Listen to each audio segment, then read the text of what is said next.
themselves before speaking. We have about a 45-minute presentation planned for you tonight with Q&A to follow. If you are joining us virtually via Zoom, we ask that you use the Q&A function within the online format to ask our questions, and we will include you in the Q&A section. And you can, when we call on you, you can actually unmute yourself and ask them in person, or we may read your question aloud. Go to the next slide, please. Over the last year and a half, we have spent equal time understanding the challenges facing Elmwood School and the Hopkinton school system. We have analyzed many design options, site selections, and have worked to develop the solution for this school project. We needed to analyze all of the problems to be sure that we were considering both sides. We held community forums along the way to be sure that we were working toward a solution that we felt was best for the town. At this time, we do believe unanimously as a committee that we have created the best option with our design team and our project management team to solve the educational needs for our community in the most cost-effective way. Again, this is our 10th community forum, and we did create spaces along the way to be sure that we gained input from the community, were able to answer questions, and we do plan to hold at least one more community forum prior to the town meeting on November 13th. So at this time, it's looking like the building would open. The new Elmwood School is slated to be in January of 2028. And we wanted to take you back in the next slide to the beginning of our process. We believe that strong schools create strong communities, and Hopkinton has shown this time and time again. So we felt it was important to begin this process with our community. We created a visioning team full of experts, community residents, those who are new to town, those who have been here for a long time, those who have children in the school system, those who have children who have graduated from the school system, and those who do not have children in the school system at all. And in fact, we actually have some that have children in our school systems eventually. And we began to hold sessions about what our vision was for Hopkinton Public Schools, what we envisioned for a new building, the community needs that needed to be featured within this space, and continue to think about how we could meet all of those demands by building a new school building. We also created the same process in alignment with our school's faculty, Hopkins teachers and Elmwood teachers, administrators, custodians, varying stakeholders within our schools also committed to the vision and supported the creation of that mission. Additionally, during the next phase, or that second phase of the project, our school committee gave us the information that they felt the grade configuration was the best option for the new Elmwood School. It's important to consider grade configuration as it was able to maximize the amount of space that we could build in this new Elmwood School and provide relief to other to enrollment in other school buildings. Do you want to add anything, John? Sorry, just from a technical perspective, we're recognizing people who are on the Zoom right now can't see the presentation, so we are working on getting that shared into the Zoom. We do apologize, but we understand at least you can hear at the moment, so we are working on getting that fixed. Is someone on the Zoom who last know if you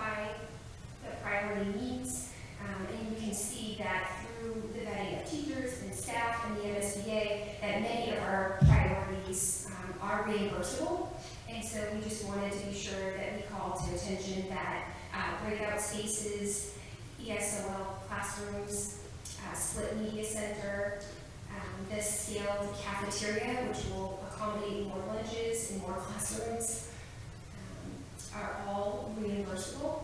And there are some that have been allowed, but may not be reimbursable.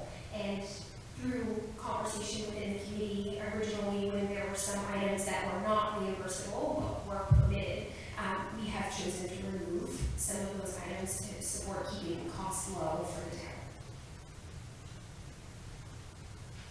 And I think it's also important to just remind folks when we watch the process that part of the process here is that this was self-directed by the town. The town itself chose what those spaces would be within the project. And so it's really the town choosing how they educate their students that drives a lot of these numbers.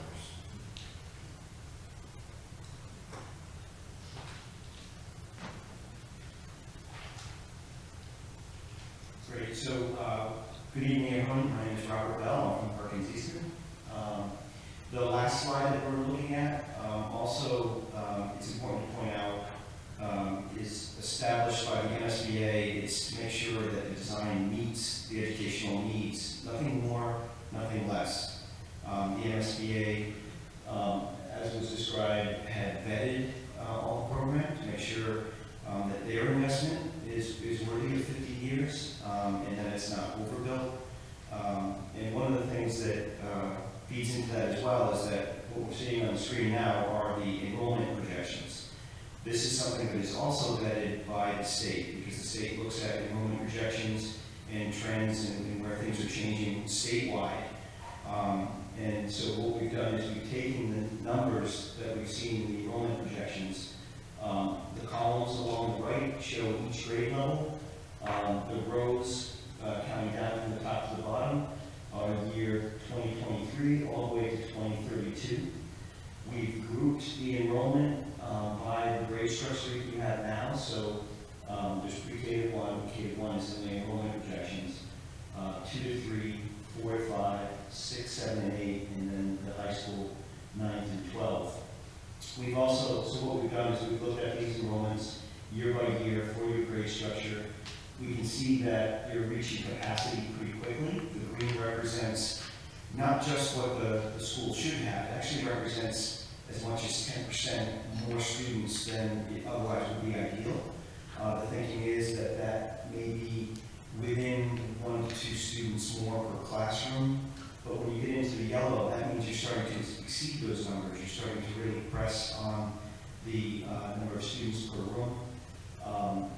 And that's about the point where you want to start adding spaces. The red is you're already in a position where there are far too many students per room. Additions need to have been in place well before then, if not during the yellow period. The next slide shows the proposed configuration, which is the Elm School at grades 2, 3, 4. And you can see just this project not only addresses those needs as quickly and really just about right in time for the enrollment increases, but it also provides relief at the middle school with that grade level move that's occurring. So immediately 5 grades are relieved from the pressures that are coming. We also know that the Marathon School has some work going on right now, but for a reimbursable project with the MSBA, this really helps the town most substantially when it's needed with MSBA reimbursement. And it's similar to the process that was used for some of the other decisions on the educational plan. This decision was ultimately made by the school committee. And so all of their meetings and deliberation about this is available on HCAM. If you go back and look at their meetings from January and February of 2023. We allowed to ask questions? I don't know the protocol. So we're gonna do a Q&A session at the end, just so we make sure we can get through all the material.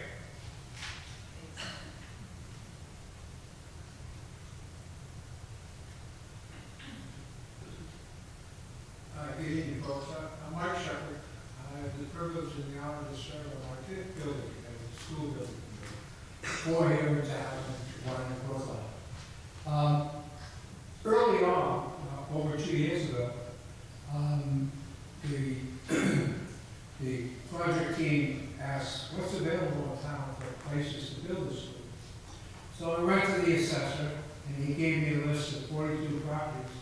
the parameters around the land had to be at least 7 acres to accommodate the school, the playgrounds, parking, etc. We came up with 42 sites. The second part of it is, as we got into the sites, we wanted to make sure that they were accessible, that they were available to reach by sidewalk, that kids could ride their bikes or walk to school by sidewalk, that they had some kind of infrastructure as far as sewer and power to support the school. Right off, as you can see from the slide, the majority of the sites were eliminated. We boiled down to Elmwood School site and the current Marathon site.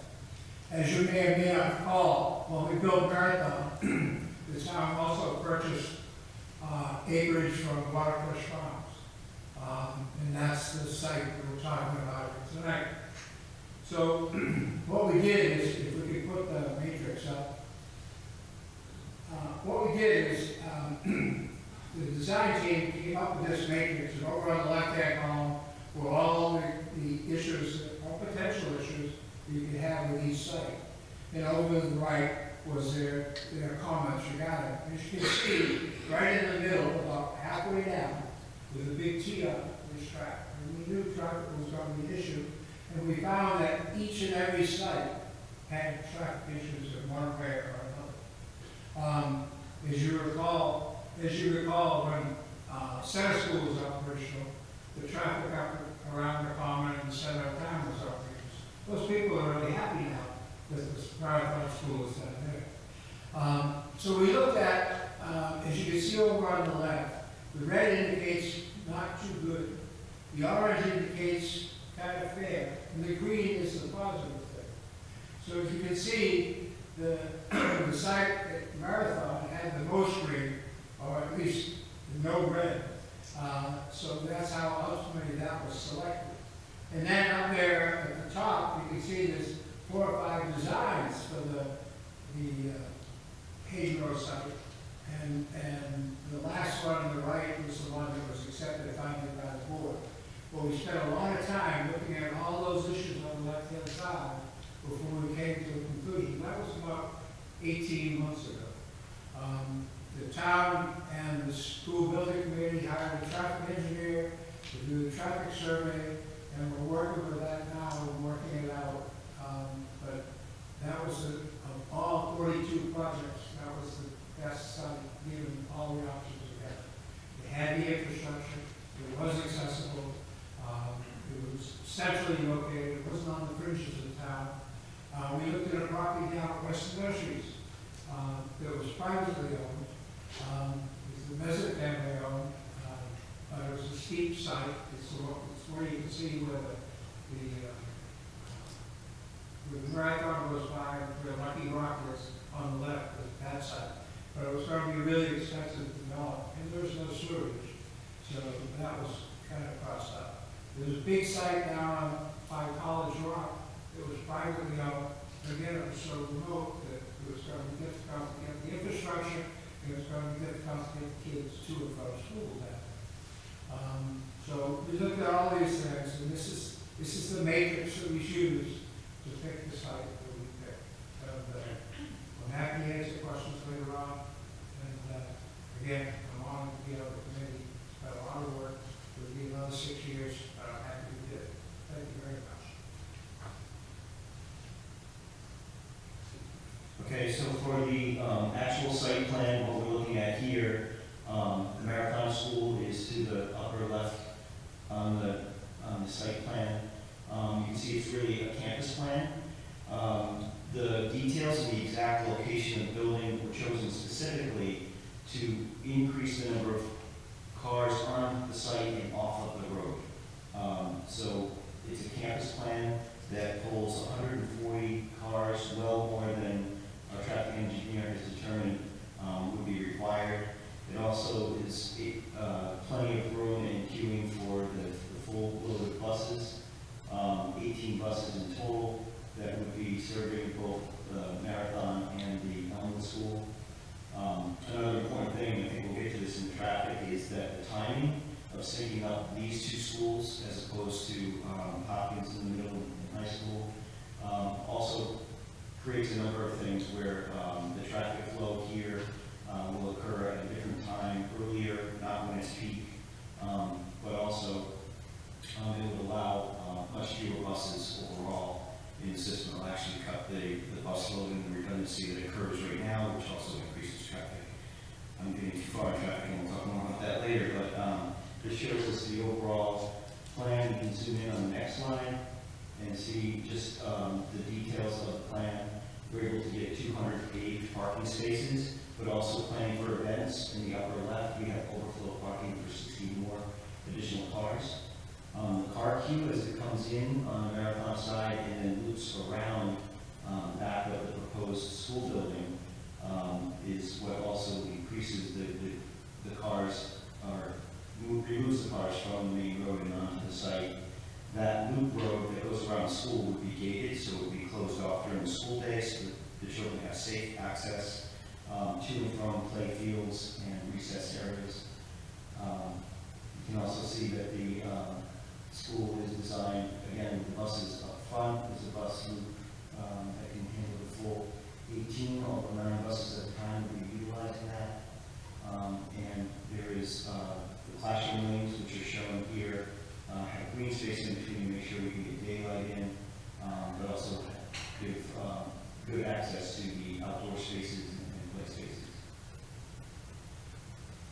And I think it should be emphasized that while you see a myriad of different spaces outside the building, that was part of the educational plan as well. We wanted to plan for the right sizing of those spaces for the student population that the elementary school would deal with. We'll have 200 students at recess, so we wanted to make sure that students that have an age gap between them had appropriate play structures.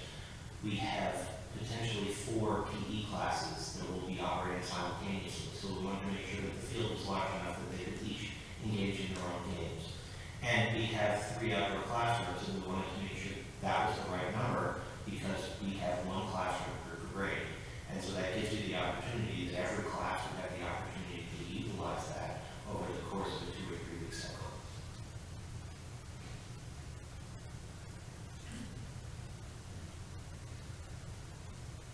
So as far as the floor plan, what we're seeing here are all 3 floors. It's 3 stories and 3 wings, and that is deliberate for some flexibility.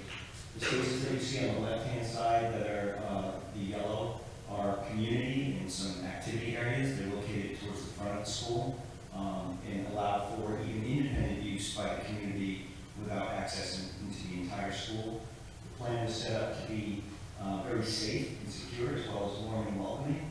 So there's controlled entry and into the school.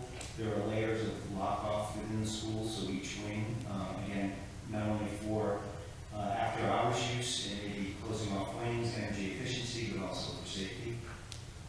The next slide shows us a little bit of how the plans have evolved and to meet the educational objectives and goals. So to create a warm, welcoming, and safe space, I've described some of the safety measures, but it's also the passive supervision and the ability to see and be seen. The administration areas are located logically with visibility not only in control of the entry into the school, but also of the parking lot and also of the major spaces inside the building. So that's just natural. There are good connections indoors and out for visibility. There are also a prime part objective for this project was to take a school that has 1,195 students and make it a really small scale environment. So each one of these wings on each floor is considered a classroom neighborhood. There are 6 classrooms and some special education and support spaces that huddle around the breakout area. So the students' experience will be a smaller cohort within each one of those wings. And it also creates the flexibility to organize the school by grade per floor or per wing, number of options. Next slide shows a few more of the objectives where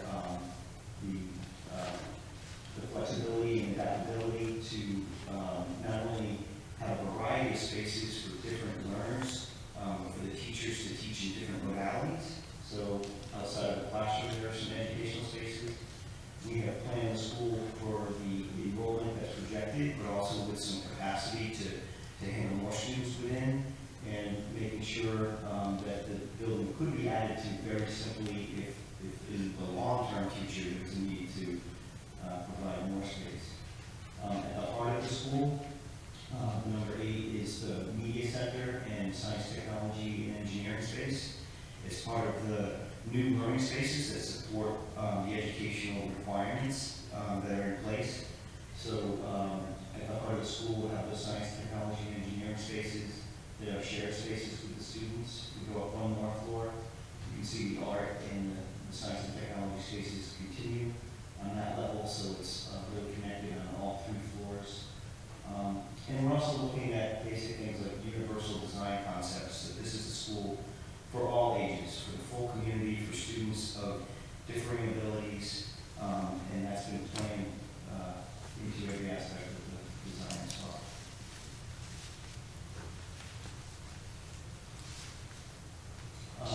As far as the overall massing, for the scaled field of the school, you can see that the 3-story portions of the building, the classroom rooms are pushed back from the front. That allows for a 1-story kind of covered entry area, and then some 2-story spaces in the front of the school, so it'll feel warm and welcoming scale, not a big, large, tall building. The choice of materials were vetted substantially inside and out on the project to be cost-effective, to be durable, long-lasting. We look at the life cycle cost of the materials and maintainability.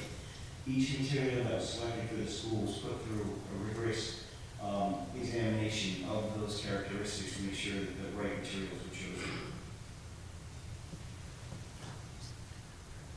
Similar with the examination of the HVAC systems, we wanted to make sure that we were finding both a system that would meet the town's goals, but also deliver the best value for the town.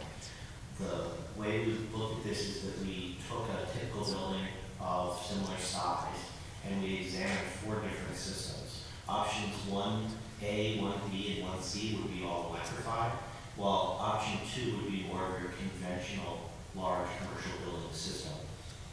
We use a tool called a life cycle cost analysis to understand what is the impact of not only the cost to install the system initially, but the cost to operate it over 30 years, the cost to replace components 15 to 20 years down the road, and the incentives that are available in support of each of the different systems, which, as you can see in both the Mass Save and the IRA incentive columns, vary wildly from system to system.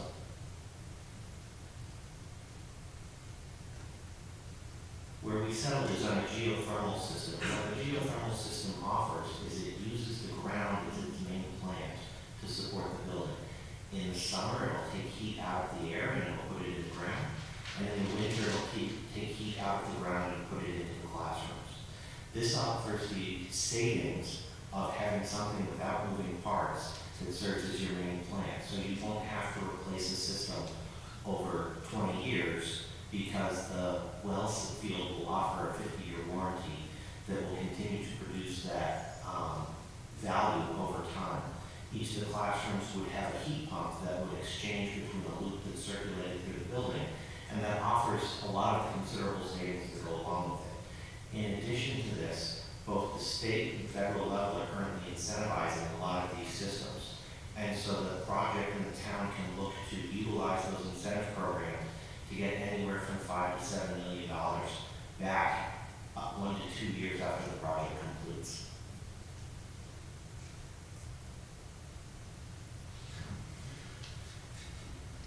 So one of the key components to any new school project is studying what the traffic impact is going to be. And as Mike and Bob both alluded to, we were sensitive to the fact that in particular, looking at the Hayden Row corridor with the schools that are on it already, we needed to make sure that we vetted this further ahead of the normal process than you necessarily would in a project.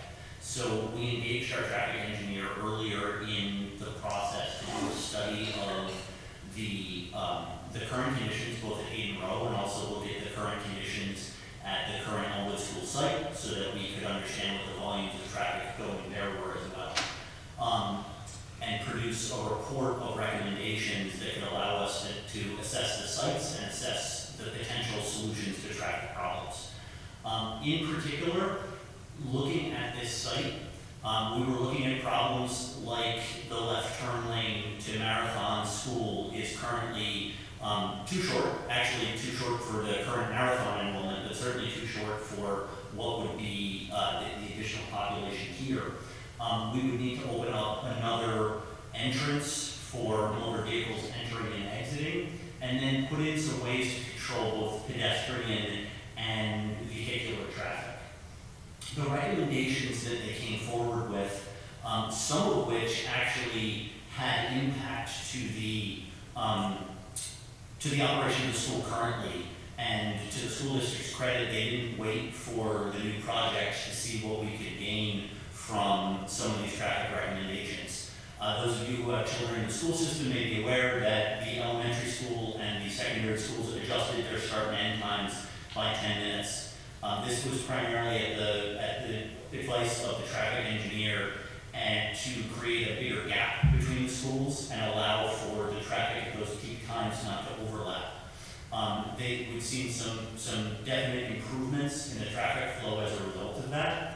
And as we go through this process, we're going to study and count cars again as those new conditions exist.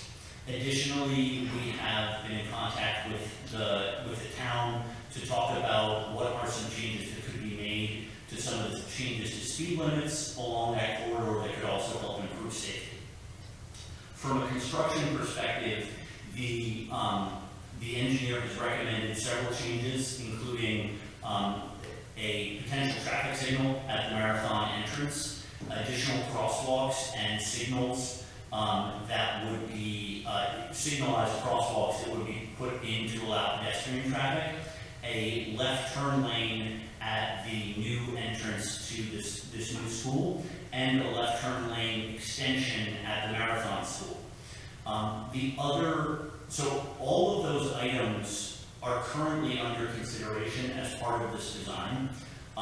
We will continue to study those as we go forward with the project, but all of the potential improvements that have been put into the budget. So as we go through the analysis process, as we go through the permitting process with the planning board and other boards in town, we ensure that we have accounted for all potential costs of roadway improvements. The biggest piece in terms of mitigating the traffic impact Bob alluded to earlier, which is first the site selection. We pushed the building pretty far back on the site to maximize the car queue. Bob mentioned that there are 140 cars that will be able to queue up as part of the pickup and drop-off process at the new Elmwood School, and that is, by our estimates, in excess of the current number of cars that actually come to do drop-off and pick up at Elmwood School. In addition to covering all those cars, we're hoping to reduce the number, because by moving the school next to Marathon and aligning those bus routes, we would be able to reduce the current number of elementary school buses by 12. In particular, this is in areas, if you live in neighborhoods, you may notice that there are redundant buses. Two buses pick up at the same stop because one's going to Elmwood and one's going to Marathon. This would allow us to fold those together and either take more buses off the road, or would solve another particular issue, which is reduce the amount of time children are on buses. Our elementary school students right now, because of the complexity of busing, can be on the road for up to 45 minutes, which is not great for a 7 or 8-year-old, but also not great for traffic in town. By shortening up those bus routes, eliminating those duplicate buses, we could have significant benefits to the traffic situation in town in the morning and the afternoon. Again, the extended pocket lanes are designed to prevent the stopping along Hayden Row that happens when those pocket lanes overflow and back up. And the adjacent elementary schools would allow specialists who serve Elmwood and Marathon to more easily move between the schools. So those are some of the potential benefits of co-locating these schools. As I said before, this is part of the construction and design process that will continue to go on through the next number of months. It will require us to go through the permitting process for any changes that need to be made to the roadways, improvements, signalization, etc. But all of that money has been budgeted in the event that that all of those do move forward.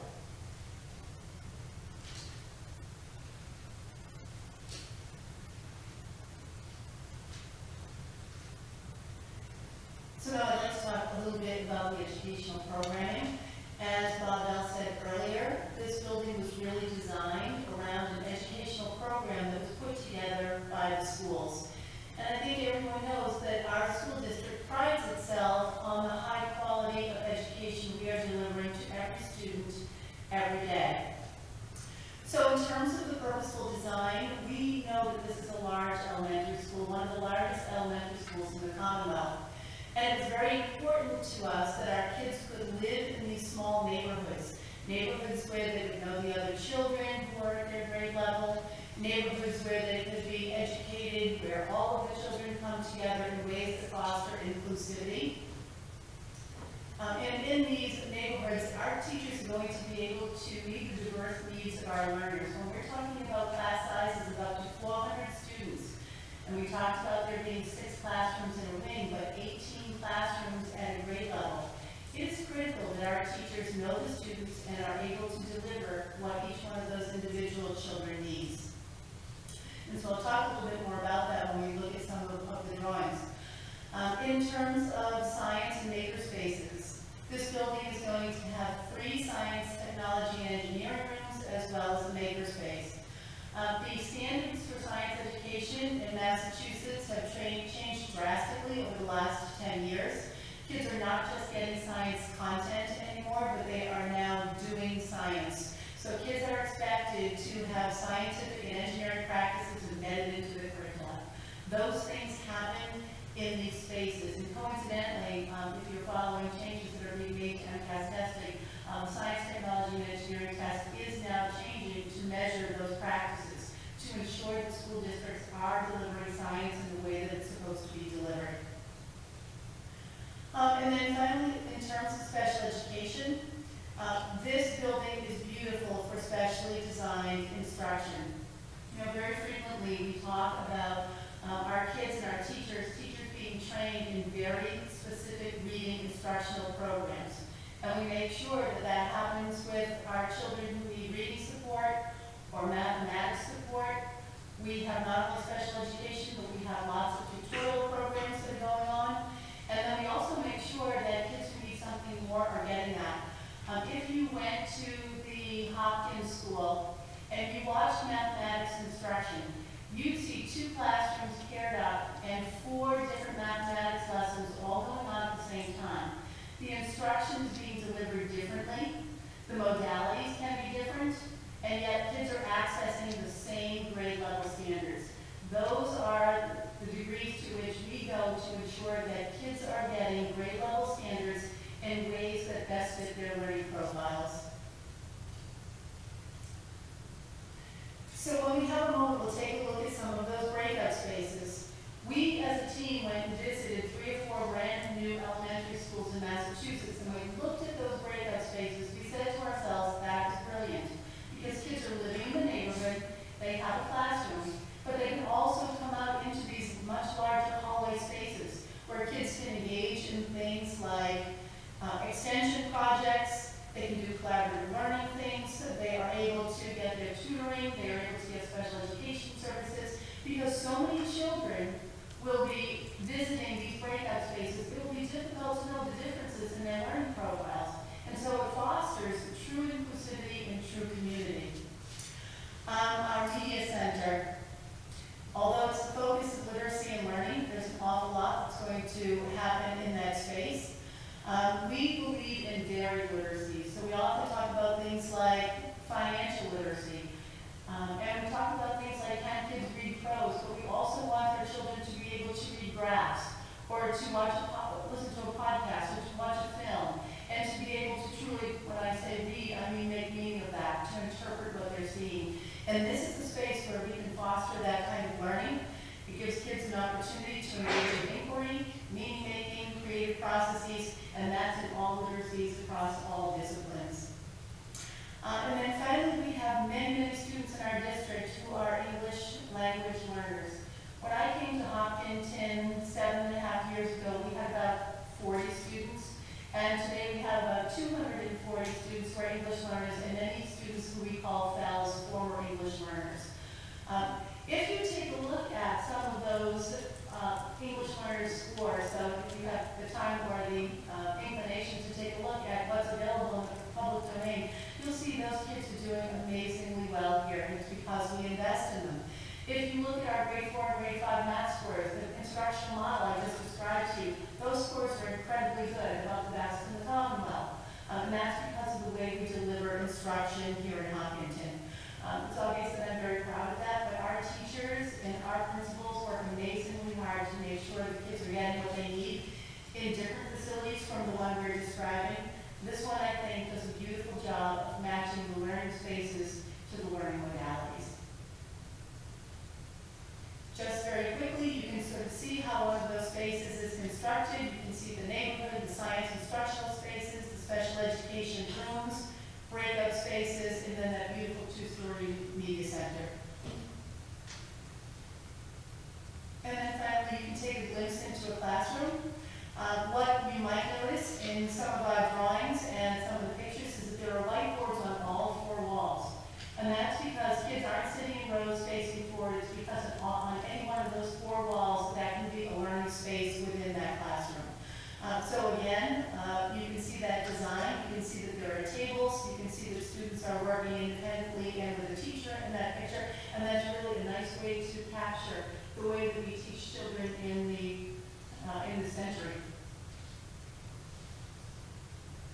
All right, and then finally, as a school district, we take great pride in our restorative practices, our counseling, and our family connections. So for each one of those wings, there will be an assistant principal. It may sound like a lot, with 400 students and 1 assistant principal, that actually exceeds most state ratios. So 400 kids to an assistant principal is quite a caseload. Accordingly, we'll do the same with adjustment counselors. There'll be 1 adjustment counselor for each grade level. So 400 students in 2nd grade, for example, will have their own adjustment counselor. The loveliness, I think, of having those assistant principals and counselors belong to either a ring or a grade level, we do them by 4, is that those folks are going to get to know the kids over all 3 years. So your counselor and your assistant principal will be with you for 2nd grade, 3rd grade, 4th grade, and then we really have a sense of who are the families, what are the children's needs, and we just strike up much better partnerships. And then finally, again, just family outreach. That's sort of the third side of that triangulation of the relationship between school and students and parent and family. And again, the building is designed for it. Okay, a question that we have been getting a lot in the public, so we wanted to address proactively in the public forum is what happens if, Tiffany mentioned at the beginning that we will be seeking a vote at special town meeting on November 13th to move forward with the project and a subsequent vote at the ballot on November 27th. So what happens if this project doesn't pass? First and foremost, if this project doesn't pass, the project ceases to exist. So essentially, from the MSBA's perspective, this project ends. We would, if we wanted to move forward with another solution, we would have to get back in the application queue with the MSBA and go through that process again and repeat all of the modules that the committee has gone through up to this point. I should also note that the feasibility study that's done to analyze the options when you go through a second time is not reimbursable by the MSBA, so that's about $1 million that we would be on the hook for as a community. But we really pushed some of the district staff, the financial staff, and our partners at Perkins Eastman and Vertex to really get down into the numbers, because I think sometimes these conversations can become a little bit emotional, and we wanted to really be able to present some statistics that would show you exactly what would happen if this project doesn't pass, and the choices that would be in front of the town of Hopkinton. So if we can go to the next one. This is a bit of an eye chart. We will be posting all of these presentations to our website, so I don't necessarily expect people to be able to read this, but what this shows you is particularly Elmwood and the middle school. as the two schools that would see the most benefit from this project going forward. What I'll call your attention to in particular is the second row of each of the tables. It shows the average students per class. Without any mitigation efforts or expansion from this project or anything else, you can see that the average students per class grows significantly at Elmwood because we are limited on the physical number of classrooms that we have. As soon as 2026, you'd be up to 27 students per class, and it stays around that number and continues to go up from there. In the middle school, you can see that we're going from a 21 student average, which is right around the target that the educational model for Hopkinton has always had. You'll increase to, again, 25, 26 students in the 27, 28 years, and going higher from there. Below that, I won't go into detail, but you see that there are needed increases in gym classes, in music, arts, and tech classes, as well as lunches. So lunches become a pure capacity issue because it's really hard. If you've ever been in Elmwood, the cafeteria is in the center of the building. It's a very hard space to think about expanding, and so you can only put so many children through there at a lunch shift, which includes both serving and eating, and so as the populations go up, you'd see more and more lunch shifts. John, I think it's important to also point out from the previous slide that the middle school and Elmwood are linked because adding the 4th grade to Elmwood is a solution that opens up space in the middle school. So both of these problems can be addressed by the Elmwood School should the project move forward. So we go ahead to the next slide. So essentially the choice then becomes, do we go through some sort of other mitigation effort at these schools, which would include modular classrooms? It would include potentially increasing some of those gym and cafeteria spaces. And modular classrooms have been a solution that we have used in the past, but it's worth noting that we've already put a lot at Elmwood, and the site is reasonably constrained and doesn't really allow for an easy addition of modular classrooms, so we would have to think about where those could go. We'd also have to think about increased needs like admin space, nurses, and even just the hallways passing that would occur in those two schools. Alternatively, the community could accept larger class sizes. So 28 students per classroom at Elmwood as early as 2029, going up to 31, and you see those increases in lunch shifts and at the middle school and Elmwood as well. So from a cost perspective, what does all this mean? Building prefabricated classrooms, so acquiring those modulars. We have had some experience at both Hopkins and some of the other schools in using modular classrooms recently, and they have averaged about $1 to $1.25 million per classroom. So if we were to keep up with the population growth using modulars, we'd be spending an additional $20 to $24 million by 2028, an additional $30 to $33 million by 2032. Potentially looking at those additional costs for the cafeteria, media, and gym spaces, and then an additional $8 million for utilities, connections to the school, and site work that would be necessary to make those workable. Elmwood would require repairs and modifications also to continue use. Upgrade and repair of Elmwood, we did as part of this process an estimate of what that would cost. And if you take that estimate of construction, factor in the soft costs, and then the temporary accommodations that would be necessary for the students, because we can't renovate that school and have students go to school there. There are obviously mitigation efforts that have to go into place, so we would need to temporarily house those students elsewhere. We estimate to be up to $83 million. Re-entry into the MSBA program, we're estimating would be 2030. It's a 5-year delay. That's been the average. I should note that because these projects are increasing, we've also seen a little bit of a reduction in the number of projects that the MSBA is taking on. So there's no guarantee that we would fit into that 5-year window. And then we would be facing additional inflation for any new project that we would want to go forward with.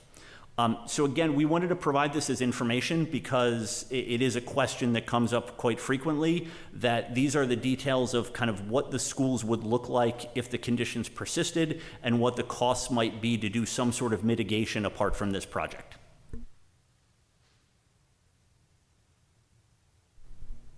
So from a total project cost perspective, I think Bill Flannery from from the ESBC and the Appropriation Committee is going to present this. He's on the Zoom. Can we make that work?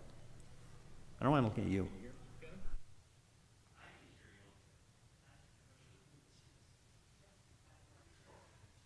Let's try this. All right, can you hear me okay? Oh, yeah, we can. Oh, we gotcha. Back that up a little bit. There we go. There we go. Okay, go ahead, Bill. All right, thanks, John, and thanks to everyone for attending. We really appreciate your engagement.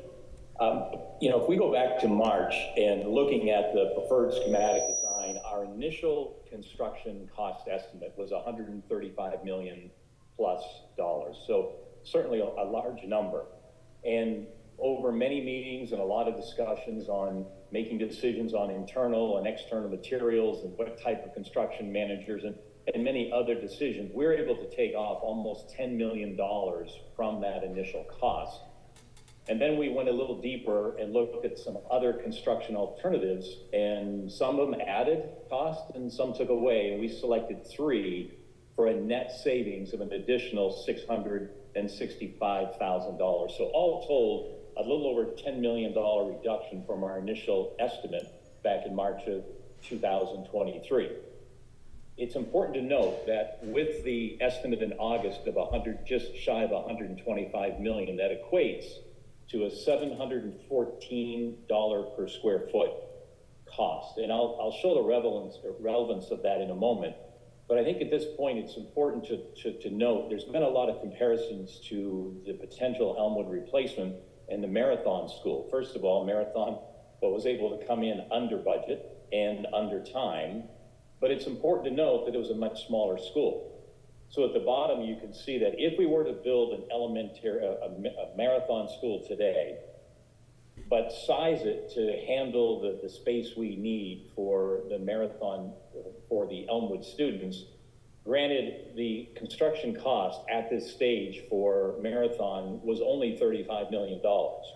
However, Elmwood is 3 times the size. And then when you add in the reality of a 36% increase in the cost of inflation for construction, unfortunately, it's the world we live in, you would come out to a price of a little over $143 million today. Well, you can see that we're roughly 18 million under that number. And I'll show you how we are able to do that in a little bit. In terms of context, let's go to the next page. It's a bit of a busy slide, but it's really an important one. It shows all of the projects the MSBA has partnered with since back in 2008, 2009. And it is available on their site. But I wanted to point out 2 things. To the middle of the page, you'll see the Marathon project, which was priced in 2016, 2017. It was below the average, but it was in the middle of the pack. Well, you follow that curve, you'll notice 2 things. The curve goes up dramatically, and that's because of lots of things, including COVID and supply chains and so on. But it's because of the massive inflation that everyone has seen, especially in the construction industry. So although now in August of this year, when we look at Elmwood, you'll see that it certainly stays below that blue line, and it actually is one of the lowest costs at $714 a square foot. So it's good news and bad news. It's at the low end of the range, but the range has doubled for everyone along the last 7 or 8 years because of what's happening with inflation.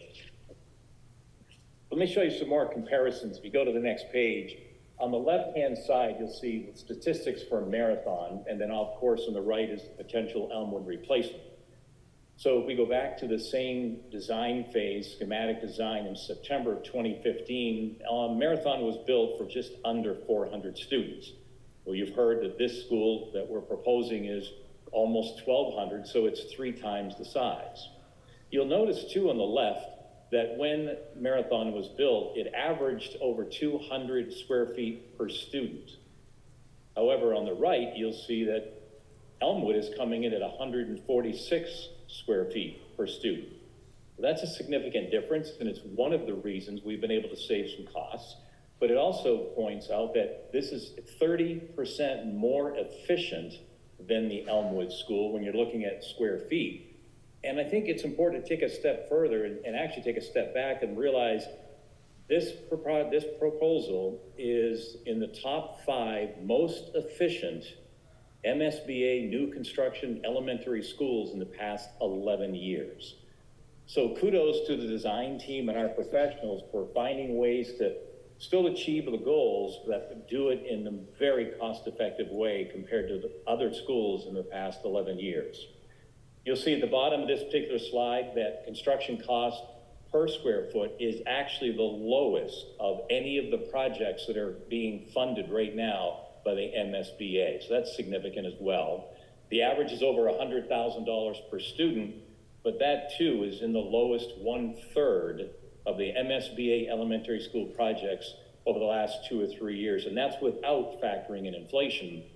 So again, I think you can see that we're able to save some money here, which is important, but we're able to do it and still design a very cost-efficient school without compromising the quality of the building or maybe even more importantly, the educational needs. And here's the good news. The next slide shows we are going to get some help. Everyone's familiar with the fact that there is some reimbursement potential from the MSBA, and you'll see the number at the top that our baseline starts at 43.42%, and that's based on the economics of the town that we happen to live in. But there's also some opportunity to add to that percentage. And we were fortunate to qualify for some additional incentive or additional reimbursement through some of the energy efficiencies in the HVAC system. Probably 3 at a minimum, and most likely we'll be able to pick up a total of 4% more there. And we also got some good scores for maintenance on our current buildings. It's out of a possible 2% total, and we've got 1.64% because of how well our buildings have been maintained over the last several years. So you add those together, and now our base eligible cost reimbursement is 49.065%. So that's the good news. Here's the reality. The reality is it's not going to be 49% of all of our costs. You'll see in the blueprint there are some caps and exclusions, which we can get into detail if we need to, that it does preclude us from getting the full 49%. But we're estimating it's somewhere between 29.5% and 31% of the total budget. A lot will depend on where that number falls out, but our best estimate at this point is that we're looking at just over $46 million in reimbursement from the MSBA on this particular project. Next slide, please. Here's another way to look at it, where we are today versus where we were back in March. So on the left side, you'll see that in March of 2023, we were proposing a school size of 176,000. If you go all the way to the right, you'll see the changes. In this case, we've taken 1,100 square feet out of the building. The second line shows that we've saved a little over $10 million in construction costs, which I talked about earlier. The third line, the soft cost multiplier, that includes things like furniture, the fixtures, and technology. We initially thought it would be roughly 28% of our total construction cost. It's less than that. That's a 2% savings, but under the 2% number, that equates to about a $5.5 million savings on soft costs. So you add those numbers together, it's almost a $16 million savings from what we started with in March. And then the actual reimbursement has gone up since March. And a lot of that's got to do with some of the great negotiating skills that our professionals had in the last couple of weeks in dealing with the MSBA on the final numbers. And it's not an insignificant number of almost $2 million. Part of that was because of how well versed they are in getting us the maximum amount of reimbursement. So again, thank you for the professionals on our team that have really helped us in many, many ways. Finally, the last slide brings it all home. we're looking at a budget of $158,422,394. It's without a doubt a significant investment. However, we are also in line for some pretty substantial rebates, both on the energy side from Mass Save and the IRA rebate program. We don't know exactly what those numbers will be. We feel pretty confident that what you're seeing on the screen is where we'll end up. You add in the total MSBA reimbursement, it brings that $158 million number down to a, well, more manageable $104 to $106 million number, if that is such a thing. What we're trying to make sure people understand is we certainly can understand this significant investment. We think we've done a lot of work here to help make this as efficient as possible. The net cost to the town is certainly going to be significant, over $100 million. And as far as individually, if you have a home in Hopkinton, the average home is roughly $750,000. You will see your taxes go up. They will go up slowly because the money will be borrowed over a 3-year period of time.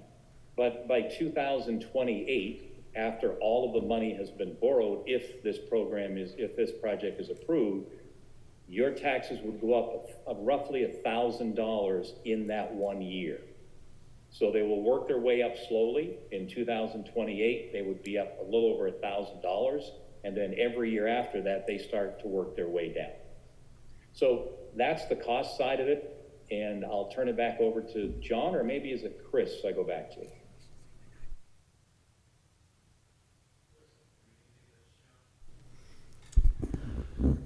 So for purposes of time, I think we've covered all of these things, but this is just a summary of some of the decisions that went into what Bill talked about that reduced those costs. So I think we can move on to the next piece. So to wrap up, we just wanted to sort of speak quickly to you about where we are in the process, because I think a lot of people can misunderstand this aspect of a large construction project. What we've done so far has been really to work through 3 phases that the MSBA calls the feasibility study. The PDP was really focused on what were you going to put in your building. The PSR phase was basically where are we going to put your building. And the SD phase is really focused on cost. It's establishing a scope, a schedule, and a budget that will move forward and develop into a building. When we look at the overall timeline, that's only about 30% of the work that the ESBC and the professional staff have to do together to arrive at a building that can be bid. We know that the design development phase is coming back, and that focuses on shaping the building the way you want it. It's going to involve further discussions about all the decisions that we've covered up till this point.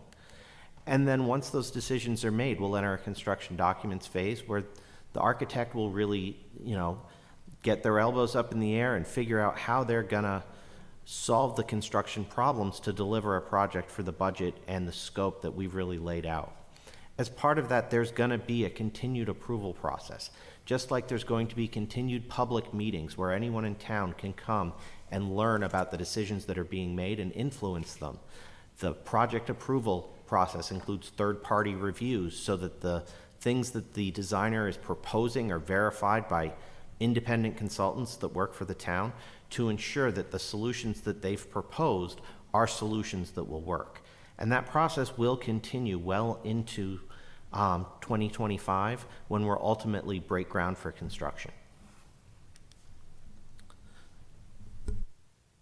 Okay, so sir, we appreciate your indulgence. I know we targeted 45 minutes. We went a little bit over, but we are absolutely going to make sure that we address all of the questions that are present both in the room and on the Zoom. So for those in the room, we do have a microphone up here.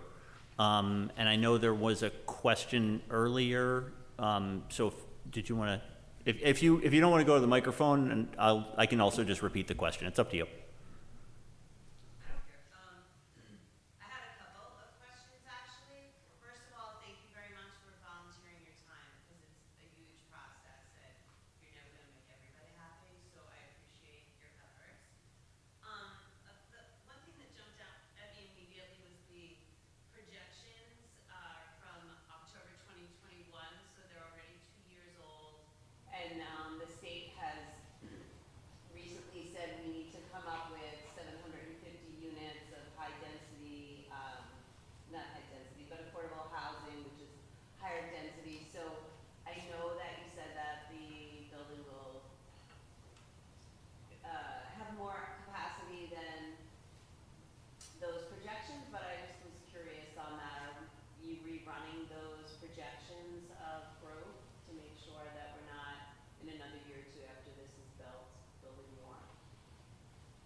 Sure. The question was essentially that the enrollment projections that were used in the earlier discussion were from 2021, and there have been obviously some significant updates, including potential additional housing requirements by the state around the 700, the MBTA communities requiring additional units in town, and how are we accounting for that? The first thing I'll say is that the school district's student counts continue to be ahead of the enrollment projections on a year-over-year basis. Not, I think, as much as they used to be, which I guess is something, but they do continue to outpace it. So the leveling that I think people are looking to see has still not manifested itself. In terms of the MBTA communities and the potential impact, that has not been accounted into any enrollment projections at this point, simply because it's just still, there's not enough known about it. And, but it is certainly something that we're keeping a very close watch on. The reason why these enrollment projections are as of 2021 is, as part of the MSBA process, we enter into agreement with them around an enrollment projection that this building is going to be built for. So they sort of have to establish a point in time. And so that was the point in time that we established what the enrollment projections they were going to use.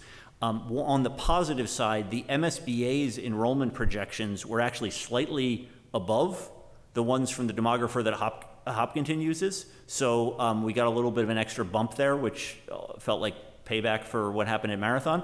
But we feel really confident that this building is being built to the size that we need, and also will have room to flex if there is an increase. Additionally, I think as pointed out by Bob, there is in the design the ability to easily expand if necessary. So some of the designs around those classroom wings, in terms of where we place the stairwells, et cetera, allow for multiple additional classrooms to be added on if that is necessary, without having to engage in another large project.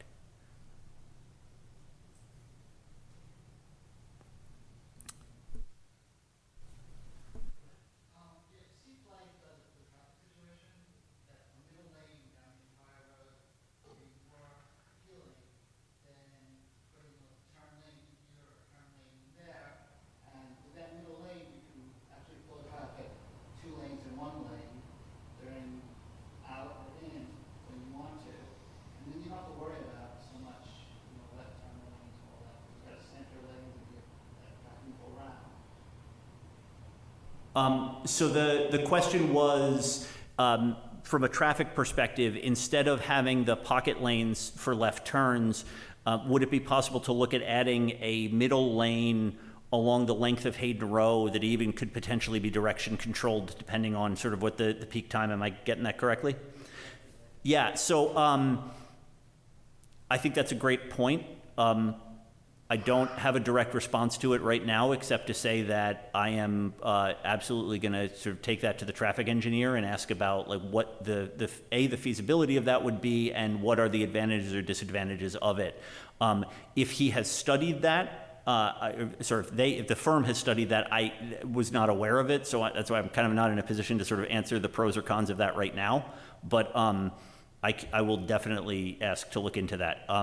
Again, the traffic engineering, the actual sort of design and construction, will go on as part of the next phase of the design process. So we'll be looking at all potential alternatives that we can to make sure we're making the best choices.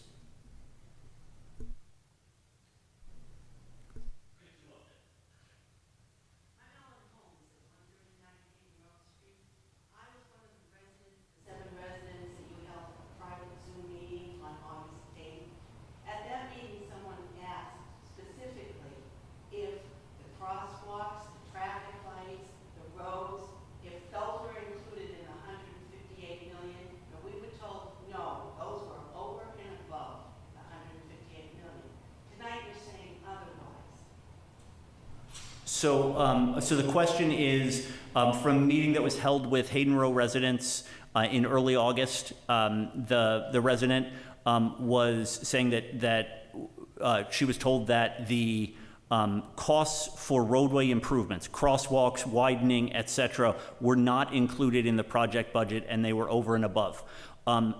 again, I was in attendance at that meeting. I don't remember that question specifically. If it was misstated at the time, I will personally apologize for that. But what I can tell you right now, what's that? Don't you have a transcript of that meeting? I don't know that I have a transcript of the meeting, but regardless of the answer at that time, and I would be happy to actually, you know, at another time, we don't have it available here, show you the line items. The roadway improvements that are proposed, every single dollar of that is included in the $158 million budget number that we presented here tonight. So I'm going to say, if it was misstated, I will personally apologize. But I'm saying right now, on television, recorded at this meeting, it is all in there. And if anyone would like to, and I'd be happy to share it with you, I can show you the line items in the roadway improvements where they are in the budget. I am saying 100% to everyone who's watching and in this room, all of those improvements are included in the budget. That is not to say that we're going to go forward with them all in construction, but we put them in the budget so that we have the money in case, so for the maximum amount that we're going to do. Okay? Yes? Could you talk a little bit about the breadth of the traffic study in terms of arteries such as Granite Street or Lumber Street or increased traffic flow for the center of town? Is that considered as part of the traffic study? So the traffic study, what we did do was we took it up to, keep me honest here, we went to Pleasant Street, right? So we went from Pleasant Street to the light at Chestnut. That was the length of the traffic study, and primarily that was focused around existing conditions. If we were to look to do something that would be more broad than that, I think we'd have to look, maybe coordinate with the town in terms of what a broader traffic study would look like. But the scope of it went from the light at Chestnut to Pleasant Street. And I should also note that they did provide as part of it some recommendations too around work that might be able to be done at the middle and high school to mitigate the traffic there as part of it, because we recognize it's all connected. A follow-up, so do we know the net flow? There's East and West Hopkinton. Is there a net flow from the Elmwood being isolated to Elmwood being concentrated? So the question is, do we know what the net flow is? So essentially, like, what would be the changeover in traffic that would result from relocating it? Yes, we definitely, that is part of the traffic study. I think this shows current conditions on Hayden Row, but I think he did also do a loading for what the volume would look like. Yeah, John, I can speak to that a little. Yeah. So in terms of the analysis that they did, they measured flow at multiple points along Pleasant Street to Chestnut to understand what the current impact was and how that flow related to what is proposed. There is an extensive traffic report that they had issued that includes data on the analysis that they did as it relates specifically to Elmwood. As it relates to the sort of purview of the ESBC, the project and what the MSBA will look for in the project that's approved needs to be specifically related to Elmwood. And as you're all aware, Hopkinton has multiple points where traffic is a challenge. And so specifically within the ESBC's purview is an analysis of the impacts that directly affect Elmwood. But they did make recommendations that affect the traffic at other schools. And we'll certainly be continuing to analyze those should the project be approved as it relates specifically to what moves at Elmwood. We looked at some various numbers. I don't have those in front of me. Was the traffic report shared on the website? No, but his presentation is on the website. But we do have the full presentation from when the traffic engineer presented their findings to the ESBC is available on the project website. And we'll put the traffic report on the website in case you're having trouble sleeping and want to read through the whole thing. And if you're online currently, Amy Ritterbusch did link it directly, so you may look at pages 226 to 227 from the design report on August 31st. I know we have some more questions in the room, but I do just want to be fair and get to some questions online too. So as I said, I promise we will get to everybody, but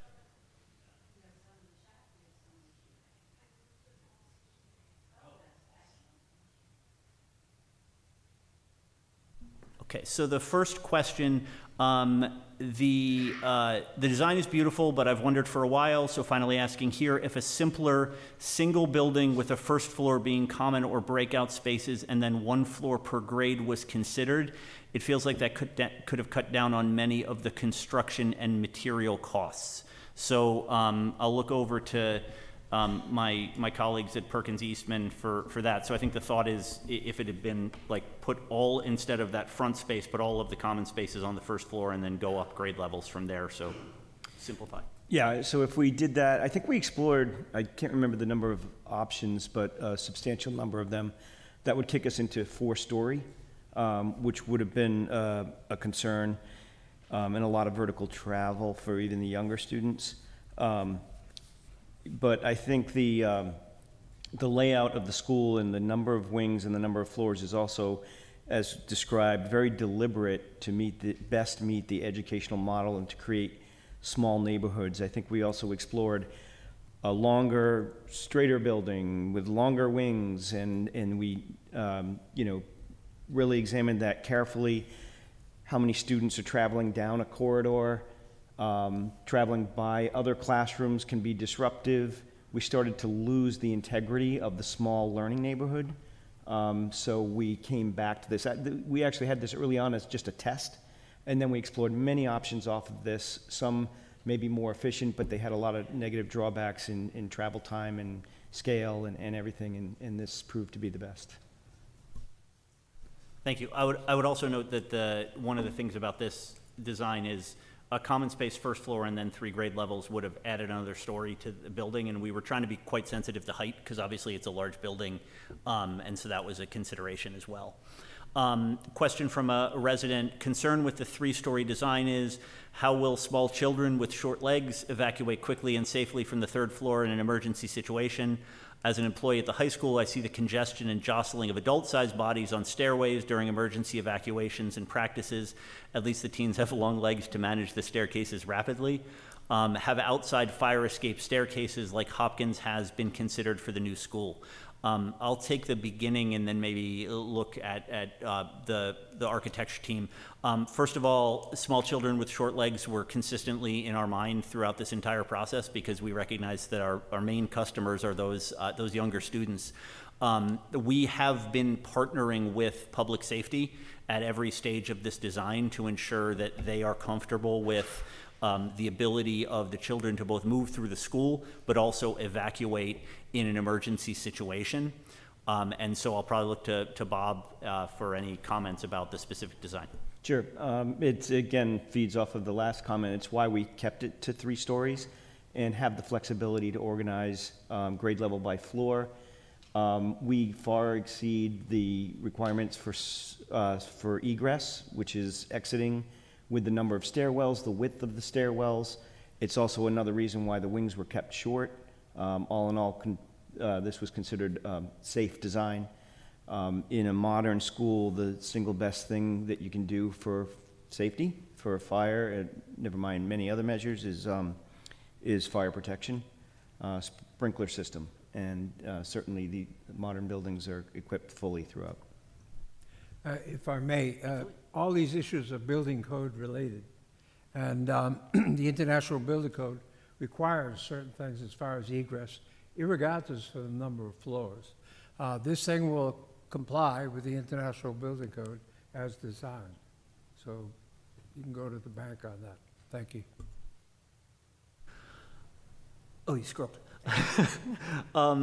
So the resident's question, could you please elaborate on the plan for the vacant building if the vote passes and any benefit it can provide to the overall project and community? So I understand this is a really relevant question, especially given that the center school has remained vacant since we opened the Marathon School. And it would be easy for me to just sort of say it's not the purview of the elementary school building committee to figure out what to do with the old building. But as a citizen, that is obviously really important to me. And so the permanent building committee has been working on a broader building strategy for Hopkinton that actually includes reuse for center school and potential reuse for Elmwood School if this project goes forward. Elmwood is in a very different condition state than Center right now, and the feasibility of using it for an alternative purpose, I've been told, would be significantly easier. It's been talked about for Parks and Rec offerings, using the gym space, potentially using the classrooms. It's been talked about as alternative uses around from the school district. It's also been talked about as administrative offices for the town. Center School had some unique challenges to it, and I think most people feel pretty confident that Elmwood will be a lot easier to repurpose. The other difference between Elmwood and Center is that it lacks the historic building front section. So our options are a lot wider in terms of potentially not keeping the building. So I do know that Dan McIntyre and the Permanent Building Committee have been working on that strategy and incorporating Elmwood into that process. I'm going to do one more from here. We'll go back to the room and we'll just keep bouncing back and forth. A question, around the math. So the 3 times enrollment does not triple the cost of the project. It would only likely increase the cost by a maximum of 25 to 30%. You don't need 3 times the entire building, just an increase in the classroom numbers. And it doesn't believe the enrollment numbers tripled. So a couple of things. First of all, on the tripling, the first thing to remember is that as compared to Marathon, first and foremost, this is a 3-grade building. So right off the bat, you're dealing with a larger population of students. Marathon was designed for 395 students, K and 1, and it currently houses roughly? 650?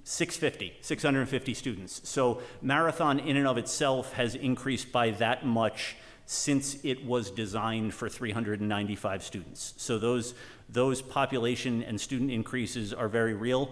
I would encourage anyone to go back to some of the recent school committee meetings where the superintendent has outlined not the enrollment projections, but the current enrollment in those buildings. And you will see that actually, if a 2, 3, and 4 school were to open next year, just with our current population, I think we're already pushing up on close to 1,000 students, 900 something, I think was the last one I saw. In terms of tripling the cost of the project, it's true that it does require the additional classrooms. It also requires the additional sizing of the common spaces. So we need gym space, we need cafeteria space for that many more students. We need outdoor space, recess and PE for that many more students. And I would also remind everyone that while the cost of the building has more than tripled from what the Marathon project was, it actually, if you factor in the construction inflation costs, which we showed on the MSBA project website of just what all projects are doing, we've seen a 36% escalation factor. So what I would say is, all of us on the committee, having gone through this for a year plus, were surprised the first time we saw a lot of these numbers. But when you really dig down under the rationale, you can understand where this math comes from. John, could I just add, Yeah. I think you might expect that as a school gets larger, you'd get some efficiencies, but we're also talking about different grade levels. So as an example, science, technology, and engineering spaces are not part of the provisions until hitting grade 3. All right, so we've got more online, but let's come back into the room. I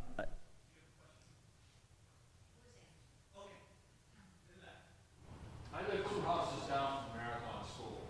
When the Marathon School was built, I had Billy Diana come in and put drains in my yard because of the overflow water.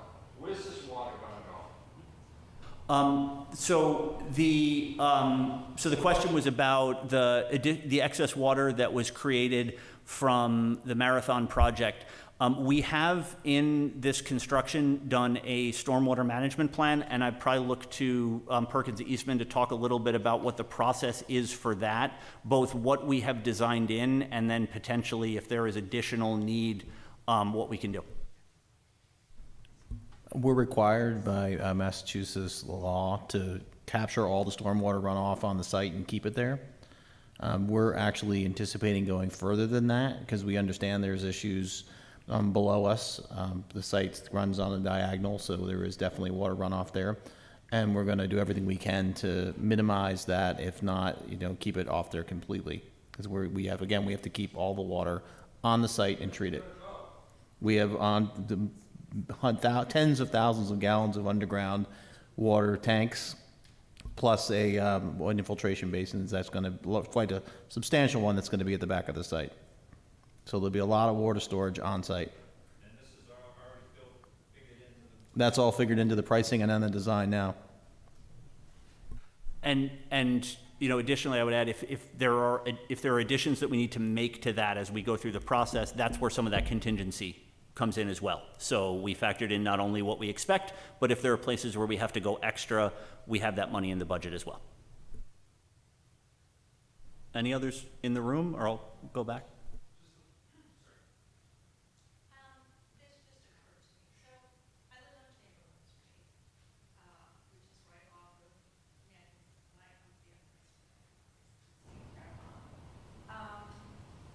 and I just want to say that I've lived in this town for 35 years. My daughter went through the whole school system from kindergarten through high school. I have always loved the school system in this town, and I think that everything that you're talking about is very impressive. I am concerned about costs. I think so many of us are. And I think that, I guess, just for instance, who did the traffic study? That's what I'd like to know. I've actually stood down 3 developments, and we did our own traffic study that contradicted a traffic study that was done. So I'd like to know who did the traffic study. VHB, What is that? What is VHB? they're the consulting firm that did the traffic study. So that's just their name, VHB. You can look them under VHB. Their offices in Watertown. That's something I am concerned with, because the idea that 200 cars potentially, call it 100 cars, added to some sort of queue, getting in and out of this campus, as we're calling it, is a little daunting. And to say that, Hayden Road is a nightmare right now. So you're going to add, this is just sort of mind-boggling. I think that once the traffic study is put online, I think it's being put online right now, you should take a read through it. And you'll be able to, there's about 300 pages there. So it'll give you all the background information you're looking for, plus all the numbers of what's traveling on Hayden Road now. But, I don't think that that's an impressive answer to say, well, you have to read 300 pages to understand it. I think a lot of people are kind of upset with this one street in town, which is right now a nightmare to get through. Being told that, it's going to be okay. So, if I, have a real issue with talking, I understand that you're the architects, you have such a vested interest in this. So I don't want to be sort of told, it'll be in the traffic study. And for the man who's worried about the water, for you to say, it's legal, it's gonna have to be taken care of. so, if I, if, Let's, kind of like screw that under. So if I could just bring it back. So first of all, for the people online, the question was from a resident of Chamberlain Street who is obviously very close to Hayden Row and experiences the current traffic flow on Hayden Row, and is expressed concern and fair to say questioning of the fact that this won't actually make traffic worse. What I would, what's that?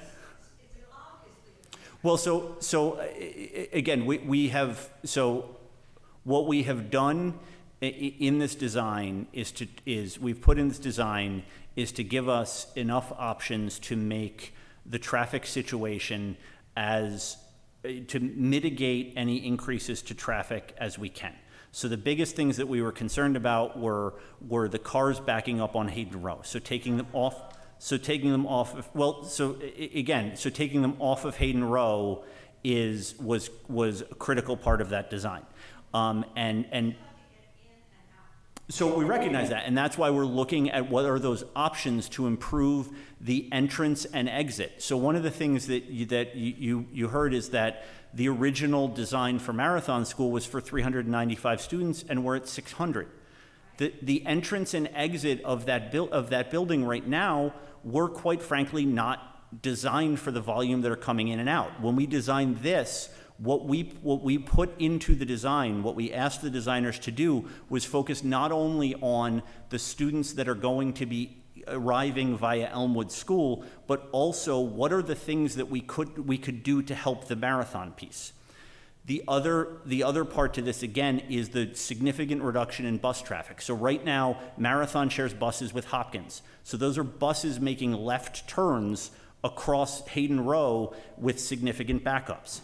These are all things that we're trying to mitigate as part of this process. When Mr. Shepard showed earlier the site selection criteria, we were realistic about this. You'll see, we had traffic as orange on this site. Several members of the committee were initially had some difficulty with this site because of the traffic concerns, which is why we moved the study up. I'm not going to try to claim that there will be no additions here. What I am saying is we have not only designed in, but we're continuing to assess and design in as much as we can to mitigate traffic along Hayden Row. I live right around there too. I drive it all the time. I recognize the problems. Obviously the challenge facing this committee was a limited number of options that we had to weigh to figure out what was the best site, and that is one of the problems that we're actively trying to solve. So. I guess what I'm trying to figure out is, I think the solution of having the traffic flow happen in that contained area, I can see how that is a great idea. Unfortunately, those cars need to come out as well as go, in. They need to come out, so there's still that number of cars and buses that need to actually come back out on the street. And so I'll answer that, and then I want to just be able to move on to another question, because I know we have a hand raise here, is that part of the traffic study, one of the indications one of the observations they made in the counting of traffic was that the significant impact to traffic during school times was the stopping of cars and the backups that were occurring on Hayden Row. And so that is what allowing this flow will do. Those cars are still going to be in there, but this is going to allow them to move along Hayden Row, and when they have to stop, they will be stopped on the campus, not out on the road. So John, I can touch on that just very quickly. Good. So I just want to move on to the other question. Yeah, okay.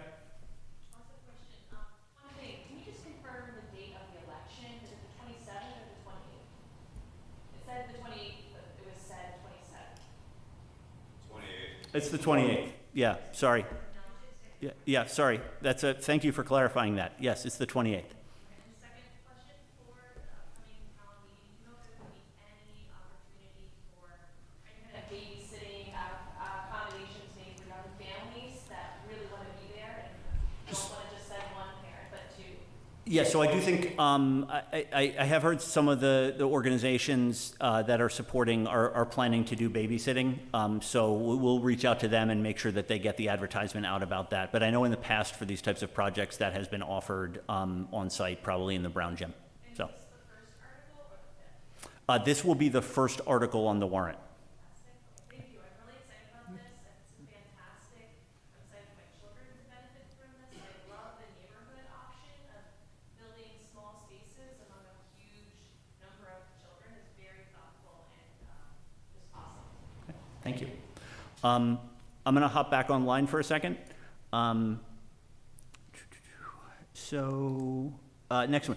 How much of the $83 million that is needed for improvements for Elmwood accounts for temporary housing for the students? So that's the code repair. I think it's like $40 million? So of the soft costs, 28 million was forecast. 28, okay. Last year. We based that on recent data that we had received on a similar project that needed to house a similar number of students. And so that was the basis for the cost of that time. But since that time, we have seen substantial inflation over the last year. Okay. Where exactly is the access road? Where exactly is the access road for the new school on Hayden Road? So I think that relates to the new entrance, and it is 147 Hayden Row, which is a house that is currently abandoned and owned by the town. If you drive by there, you would note it as a white house with a orange traffic cone on the mailbox pole, if you're looking for it right now. But that is both where the access road would be and what the address of the new school would be, should it go forward. 147. What is the cost of the additional staff to fill the 6 additional assistant principal positions, counselors, and other positions that will be placed in each of the wings? Doc, you want to field this one? Sure. Thank you.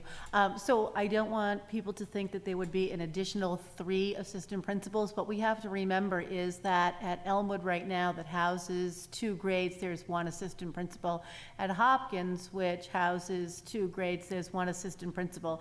So if we were to take those 2 assistant principals and move them to the new school, we would need 2 additional assistant principals. Typically, assistant principals start with us at about $105,000. So you're talking about $210,000 for those folks.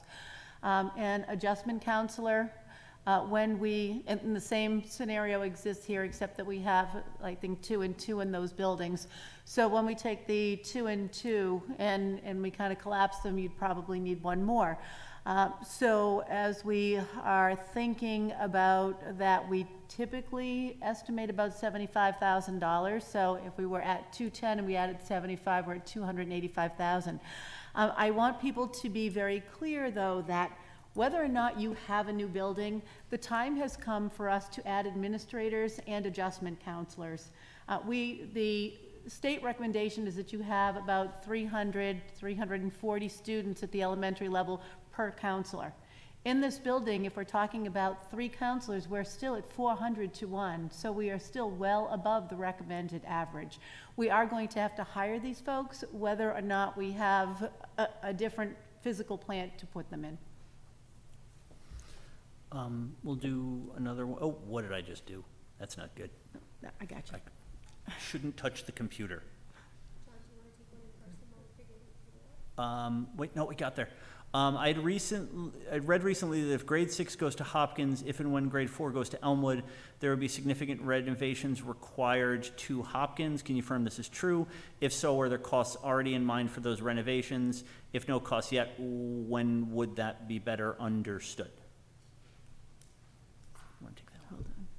So this is basically what are we doing? So this is the Hopkins project. If grade 6 goes to Hopkins, when grade 4 goes to... yes, we would need to make significant renovations to the Hopkins school. It does not matter if Hopkins stays 4-5 or if Hopkins is 5-6. The difference, according to the projected enrollment, is 1 student. So the 4-5 school, for example, might be 802, and the 5-6 school would be 803. So we do, in fact, need to make those renovations. We have slides that we've been showing, the as-built, and I think that Hopkins, in its as-built condition, it accommodates or should accommodate about 628 students. We are well over 640 right now. If you go into the Hopkins school, you will see that every available inch of space is currently being used for classrooms. The assistant principal and the principal are housed in what is about a 10 by 10 office, and they share that space. And one of the other things I think people need to think about is when Hopkins was built, we did not have that number of ESOL students. We didn't have the requirements, I think, for tutoring and for some of those individualized services that we deliver now. So we do have a lot of small space usage in 2023 that we didn't have over 20 years ago when that building was first built. Okay. Any more in the room? Yes, sorry. What would it take for the town to expand the traffic study to include those hours? Yeah, so the question is, what would it take for the town to expand the traffic study to include those areas like Granite Street and Lumber Street? Like the really short answer is money.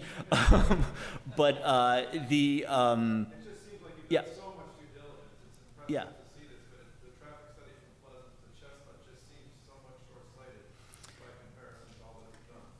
Yeah, and I think that, so it's definitely something that we can explore, and actually, so I'll take that as a takeaway that I'll talk to the town manager about what sort of the overall traffic management in town is looking like, and there may be something in the works that I'm not aware of.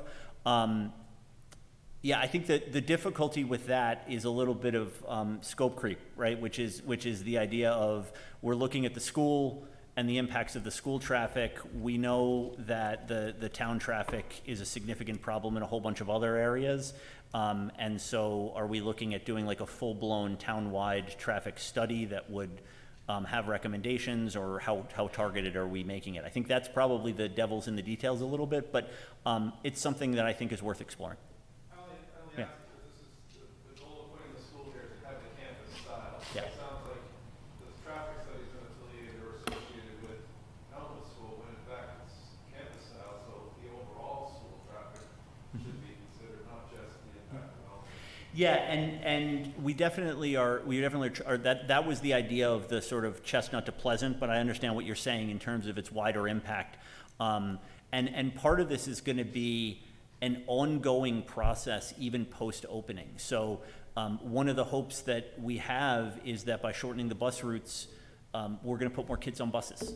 And so that will help alleviate the car traffic that's going to and from the schools. We're eliminating, I think the number was 30 to 40% of students at Elmwood right now currently have a sibling in another building. And so in a lot of cases, there are parents that are trying to get from Elmwood all the way across town at pickup and drop-off time, and so this will help alleviate that. So some of that stuff is not going to be able to be picked up until we're actually in operation, unfortunately. But I think continuing to look at expanding it is worthwhile. So I appreciate you bringing that up. In the back. I just want to say thank you for all your guys' work. I'm one of those people that tunes in and watches your forums most of the time, so I just wanted to say thank you. I've lived in this town my entire life, so I've seen it from the evolution of Center, Elmwood, and middle school, high school being that one building is how I came through. And I've seen the town grow, and I think there's some really awesome positive things about it, but on the opposite side, there's been some real challenges, and I think this is a challenge that Hopkinton is really having to face head on. I do feel, though, that a lot of us feel, for me specifically, my family is a single family income house, and it's the town of Hopkinton is where I want to raise my kids, it's where I grew up, I want my kids to be here. But there's a lot of us that are feeling like we're going to get taxed out of this town because of this, not just this project, but some other things the town is talking about as well. The tax revenue from businesses isn't being brought in, but we're building house after house after house after house. So I think there's some town management stuff going on that needs to be looked at better, and it's not just the Elmwood's project. I think that Elmwood, we haven't made a lot of the improvements in the last several years to Elmwood that we maybe should have been doing, maybe thinking that we're going to get a new school. And now we're definitely in a situation where Elmwood is in the spot that it's in. I'm keenly aware of the space constraints in each one of the schools. This year I have a child in each one of the elementary schools this year. I'm keenly aware of driving from Elmwood to Hopkins to Marathon all at the same time. And so I do think that the school should be moved over to the other part of town. Even, I know there's a lot of people in this town that are concerned about traffic, and that's valid, but I think if we're not going to district our schools, I think we need to put them all in the same spot, because as parents, it's becoming a nightmare every time. And even my husband is having to work less hours just to get kids to and from school, because it's the only way we can make it work when they're all getting out at the same time and starting at the same time. I guess for me though, is my question is that you guys are talking about I appreciated the slide about how much more it's going to cost like over that course of the year in taxes. but you guys aren't including in that cost what is gonna need to happen to Hopkins, because we've all talked about that Hopkins needs fixing. And so I think it would be a more transparent and more effective way if we actually had, I know you probably don't have those numbers definitive, but maybe adding that cost on, because really the Elmwood project is the start of a Hopkins project, right? To shift all the grades. And so for those that are looking at if they're gonna get taxed out of this town, that is a real cost that we're really concerned about. And I guess that should be more clear. Okay, so Ashley, your question is, what is going to happen with Hopkins, especially in terms of its price tag, and how will that affect taxpayers? One of the things I think you saw tonight is that we started with a very big number for this project, and then over time, we whittled away at that, and we made choices, design choices, materials choices. We're kind of in the same place right now with the Hopkins project. It will appear as a capital project in the school budget this year. And it will, because it will have to be voted on at annual town meeting in May. So the dollar figure that people will see then, you have to realize that that is a dollar figure that, you know, it will undergo a cost estimator process, and then we'll start working on it. We'll be choosing materials. And I can tell you, because we'll be showing the number to you, the estimated number, I think, will be, you know, somewhere in the 40 millions in a couple weeks at our school committee meeting.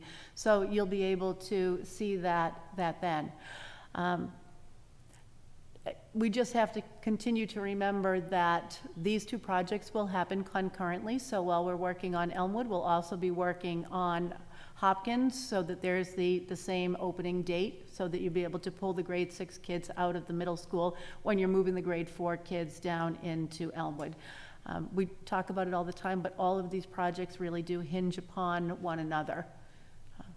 And really, as I just said when we had another question, if we're living with a Hopkins where the as-built is 620, we have 640, and it's projected to go to 800, something has to happen to that building. Yeah, and I know you're really asking about money. I am. Yeah. And my kid, I mean, I'm keenly aware, my kindergartner is in the music room at Marathon. He's not in the kindergarten room.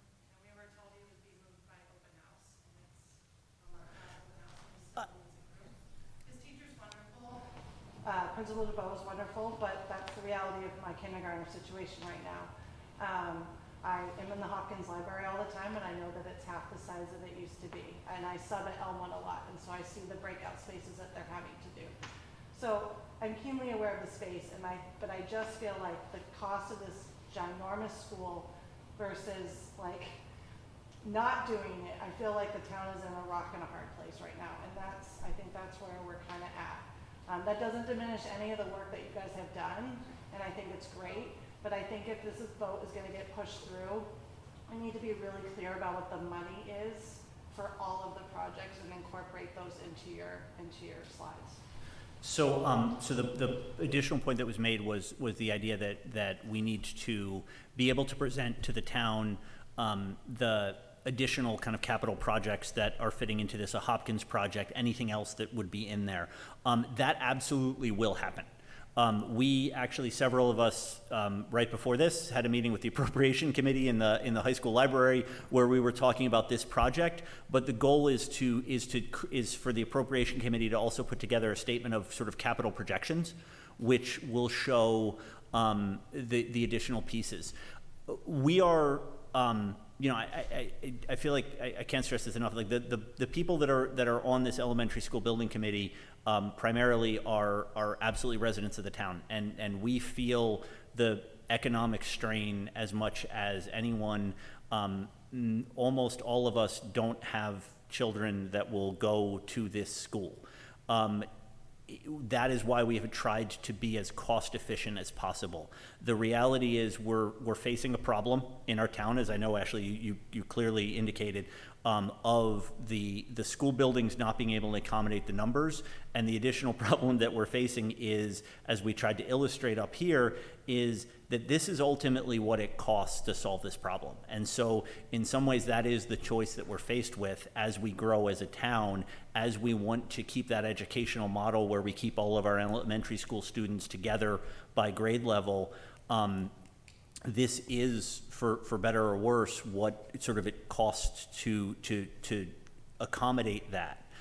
What I will also say is that the school committee, in making the decision to make this a 2 to 4 school, that was, as much as it was an educational model decision, it was an economic decision. If you figure, and the district-wide study that you can look at past school committee meetings and past ESBC meetings that was presented, basically showed, sort of, to oversimplify it, how many more square feet do we need to accommodate the student growth that we have already seen and will continue to see in town. And so if you think about just a total gross square foot number, by putting the 4th grade into this project, that allows that many more square feet to be done in a way that is state reimbursable at, to the tune of 30 some percent. And so that's just another example of where we're trying to do everything we can to mitigate that cost and still deliver the really great education that everyone in Hopkinton, whether you still have kids in the school or not, has always taken great pride in. One of the things you talked about, the spaces in that teachers are using in Marathon, whether they used to be the art room or they used to be a health room. A comment that I've heard people say is this idea that it's the teachers that make the school great. It's not the buildings that make the school great. What we're trying to do here is avoid getting to a situation where the building can be, we want to remain in a situation where the building provides the environment for the phenomenal educators and administrators that we have to be able to deliver that education for our students. And we're trying to do that in the most cost-effective way possible. I can tell you, and every member of this committee would tell you, if there was a way to shave another $10 million off of that, we would have taken it. But without compromising the educational plan of this project, there really wasn't a feasible option. And that's why we feel really good about what we're presenting before you and what we'll be presenting at town meeting on November 13th.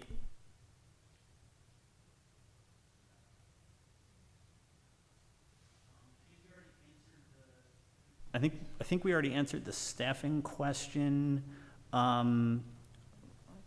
That one we did, yeah, maybe additional, yeah, and what other additional staff? Sure, I can speak to that just very quickly. So right now in most of our elementary schools, we have about 14 classrooms per grade level, and when you saw the design of this tonight, you know that we're going to about 18 classrooms per grade level if we have 54 classrooms. So that's at least 12 additional teachers, and I think what we need to underscore is that we won't wake up one day and then just hire 12 additional teachers. Those people will be added incrementally. So the maximum number that this school is being built for is 1195, or just under 1,200 students. And so as a class goes from being, say, 340 to 360 to 380 to 400, in each one of those 20 student increments, you may hire another classroom teacher. So yes, other educators will in fact need to be hired. One thing too to think about is that if you are a related arts teacher, so you teach art, music, PE, in a given week you can teach up to 30 sections. So if there are 30 classrooms and they each go to music, for example, once, of the 54 classrooms, 30 of them can be accommodated with one teacher. When you get to the 54 and there are 24 additional classrooms or 24 additional sections, we would have to have a 0.8 teacher to accommodate the other 24 classes. So yes, we will have to hire staff, but you have to hire staff when you have more kids. A question about what renovations are being considered for the Hopkinton Middle School and when. Probably stepping out of my lane here, but I think if this project goes forward, there are none at the moment, or nothing. We have pushed them Yeah. out, yep, Right. so that they, Right. we won't know what that looks like until we have a clearer picture of, sort of how high school kids are moving into the middle school, what the freed Right. up space will accommodate and all of that. Can you scroll down, because I don't want to break the computer Yep, yep. again. Can we post the line item for this project in a prominent location on the project website? Yeah, we can absolutely get that out on the website. In hindsight, considering the traffic situation that continues to grow on Hayden Row, has the town or the school administration ever reconsidered the idea of co-locating school in the town? I think if I'm reading this correctly, it's the idea of what I was talking about earlier about educating keeping all the grades together. I think that's probably what this is getting at. So districting. Yeah. Yeah. I try to avoid that word, but.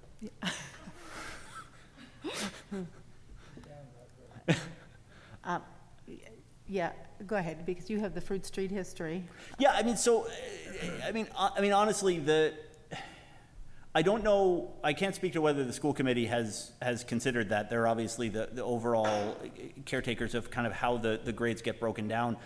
Realistically, when we considered breaking up that model 13 years ago, the town resoundingly said no to that model. And one of the resulting outputs of that was the Marathon School, which is centrally located. I don't think it's been considered. I don't know logistically how you'd kind of break up the elementary schools, given the fact that Marathon is where it is now. But yeah, I don't think that has been given discussion that I'm aware of. No, and I think once you have built a building that is an early childhood center for pre-K, K, and 1, it would be, I know it may not sound this way, but it would be very challenging, I think, to redesign, reconstruct that building to change the grade levels. We don't have any more questions online. Oh, no, we do. Is any part of the 40 million for Hopkins reimbursable by the state? No. That is not an MSBA project, so any of the money that's being for the Hopkins expansion is paid for by the town. Any more questions in the room? Yes. So I have a question. I was on the ground, and I've noticed being there, families living in the house since the 60s. Obviously, the traffic has grown over the years, and unfortunately, 495, when there's an accident on 495 in the morning, or in the afternoon, or during the day, we get the overflow on Eden Road. So last week, I was actually driving towards Millwood,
Yeah, from the standpoint of the town. so, so if I could just try to sum up for the people on the Zoom, the concern is related to twofold. One is the traffic concerns and the fact that the schools aren't the only things that are affecting Hayden Row. We know that when there are, especially when there are accidents on 495, we get used as a cut through, and it doesn't seem like there are a lot of issues that can mitigate that. And then the overall escalating cost of infrastructure and projects in town as the town continues to grow and who bears the cost of them. And, you know, I guess, yeah, I mean, I think, I guess I should say, so there's no perfect solution. The problem is one of the problems is we can't sort of freeze at a point in time. So when we started this project, for example, the MBTA communities piece was not something that the town was really facing at that point in time, and certainly hadn't been something that we could bake into enrollment projections. So when we enter into these processes, we try our best to just try to see around corners as much as possible, and that's why we wanted to build this building with ensuring that it met the capacity that's projected, but also had some ability to flex and expand if necessary. I think from a cost transparency perspective, absolutely, we need to, and I think that the appropriation committee and the town hall has done a increasingly better job of making sure that we have a picture of what the potential capital plan looks like, and I know that they're actively working on that for the special town meeting on November 13th and the appropriation committee meetings leading up to that, so that it will be clear that this isn't a vote that's necessarily decided in a vacuum, so that people really have a sense of that. I think for our committee, this is our 10th public forum. We have, we meet on a regular basis, and they're open, televised, recorded meetings.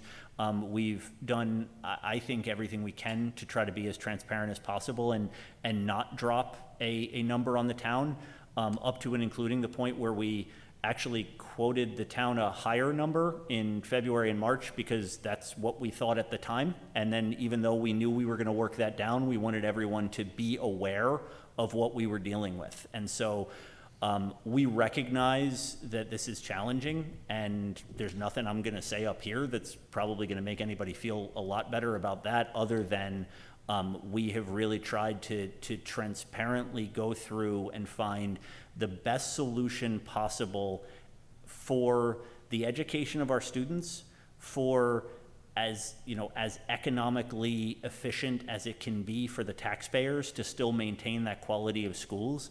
I mean, if you really look through this design, there are not a lot of bells and whistles in this building, even as you compare it to Marathon and some of the design choices that were made in there, because we knew we're operating in a different environment with a very different number. And so that is, as a committee, that's really what we tried to do, and hopefully that will give you a transparent picture of what you need to decide at town meeting as to whether or not this project goes forward. Yeah.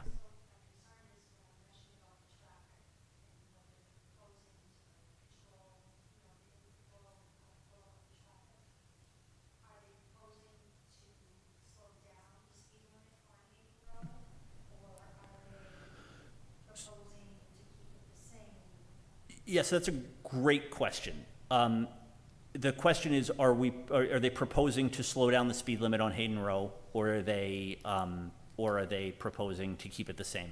One of the things the traffic engineer flagged is that the varying speeds along Hayden Row create significant traffic problems, and honestly probably create, and people's adherence to those speed limits is affected by the variance. And so as a result, we did contact the town manager to look so that we can pursue some of the programs that are available to see if we can alter some of the speed limits along Hayden Row to try to increase safety, regulate traffic. That is not obviously something that's within the purview of the elementary school building committee, but I also don't want to slough that off. We took that piece and brought it to the town manager with our recommendation that something be looked at for that, and we will continue to work with the town manager's office to ensure that that gets done, because we think that's critical for the traffic management. Because now will that be included as part of this plan to decide, when people decide on this project, so that they know exactly how the traffic's gonna flow and how safe it's gonna be?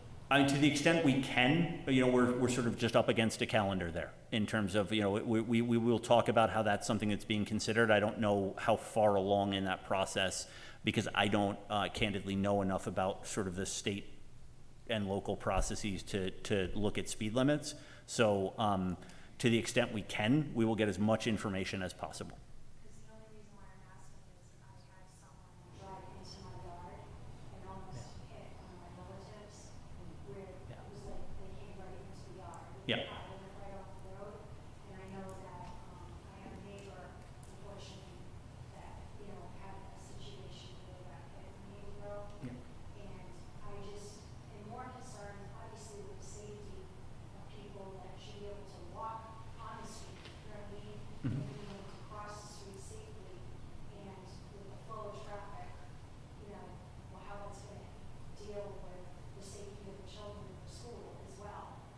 So, yeah, and I really hope you won't take this as sort of our committee not sort of taking responsibility for this, because as I said, we're continuing to recommend and work with the town manager on this. But from a speed and safety perspective on Hayden Row, because this conversation has been opened up, I would really encourage people who are concerned about that to reach out to the town manager's office, to reach out to the select board, because it is within their purview to make adjustments to that to increase the safety as it relates to speed. We will continue to push it as a consideration of traffic management in this process, but the elementary school building committee doesn't have the power to do that, and so citizens should really look to the town manager's office and the select board for that as well. And I did years ago present something to the DPW that I had seen in Norwood, where it was a busy road, it's called Ponset Street, I don't know if anyone's been on it, but they had signs up that said, please be courteous to side street traffic.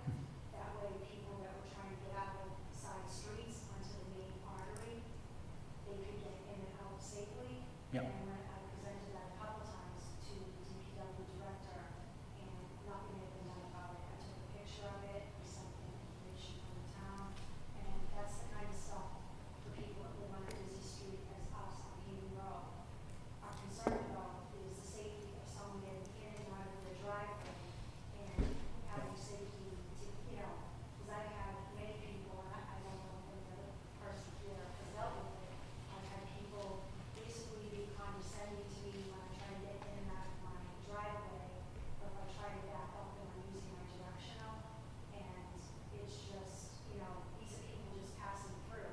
They don't even maybe live in the town, or I don't usually see people that live in Hopkinton that are actually acting in that kind of behavior. I'm going to give an answer to that, and then I want to just move on to be fair to other people if there are other questions. And that is that we did get a question at our last elementary school building committee meeting as it relates to traffic, about whether in the traffic mitigations could be included things like the don't block the box kind of grids on the ground at those intersections and signs to prevent that. And that is absolutely the kind of signage, the kind of ground markings that would be considered into the design to ensure that we can increase as much flow, possibly even the signs you're talking about that you saw in Norwood. So that is, we will be taking that into account in the design. So I think, Ashley, did you have your hand up earlier? Yeah, I guess I don't know if you have the answer to this question, but if this passes and it takes 5 years or however long it does, what are we doing for the Elmwood School for that 5 years to keep it working? Because the argument now is that Elmwood is falling apart and we need a bigger space. So what are we doing because my child, if this passes, he may hit the tail end of it, my last guy. And so my guy's gonna go through Elmwood, and he's gonna go through Elmwood at the end of its life. So how are we keeping that school safe? How are we keeping it clean? How are we keeping it updated? Because a lot of the teachers right now are on social media saying that the school is not in a good condition as it is currently. and there's pictures all over the internet on that. So how are we keeping Elmwood safe So and updated for the next 5 years? it's a great question, and the question for those on the Zoom is, even if this project passes, what are we doing to sort of keep Elmwood maintained for the next 5 years? Again, the target opening is January of 2028. 2028. For this new building. So we recognize that there are students who still have to go to school there for a period of time. I don't really have. I don't know if you want Mr. Person to answer that? Can you come to the microphone? Oh, we're getting a Tim appearance. Mm-hmm. This is a bonus for everybody We may right want here. to also say that we have the 1.45, 6.45 rating. Yeah, this is the guy who's responsible for that 1.625 reimbursement percentage that you all saw up there.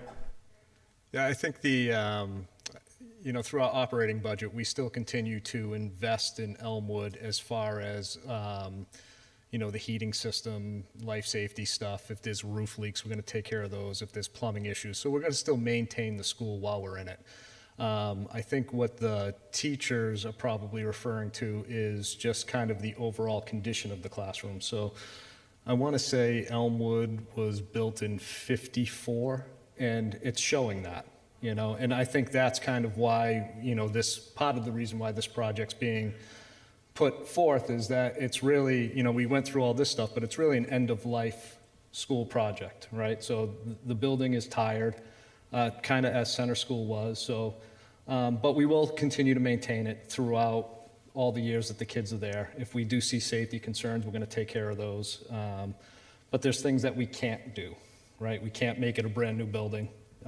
It's just kind of beyond that without doing a major renovation of that space. The teachers are putting pictures of active leaks on the internet right now. They're showing a playground that's completely taped off. They're showing asbestos, don't worry, like there. Making it very clear that they do not feel like it's either safe, clean, or comfortable currently. And I hope this project passes, because I think Hopkinton is the crown jewel of our state and schools, and that's why all of our houses cost what they cost, is because of our schools, and that's the big thing. So I think it needs to pass, but my experience through Elmwood, and I have 2 kids at Elmwood, and I'm about to have a third. It seems like the repairs aren't being made because we're just moving in the right direction of opening a new Elmwood. Yeah, so I can address a few of those. So I think some of the leaks that you had seen, we did have a roof drain issue that happened in a classroom right before school started.